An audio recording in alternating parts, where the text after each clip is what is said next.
think I've shown most of what I wanted to show here. I wanted to get to really quick, because you asked about it, to give you a quick pointer, and I will somehow share the link afterwards.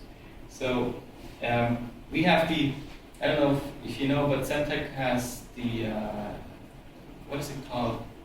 Already our developer portal, right? So there's a forum on developer portal, and somebody asked exactly that question. I have my own board. How do I go about it? And so I did an example on how to do an out of tree example, and so basically there's a README that tells you how to do it. There's two things in that. So you can do an out of tree project, basically by in your make file specifying the top. This is kind of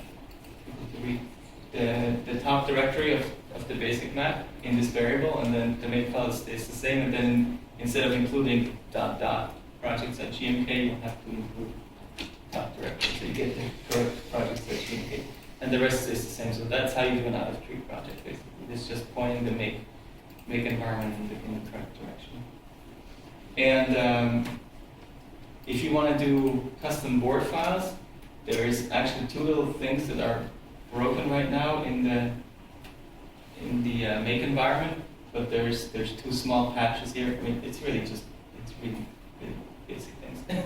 That's just two little changes that need to be made that are not out there yet. So these patches are here. It's described here. That you have to apply to the tree, and then what you basically do is you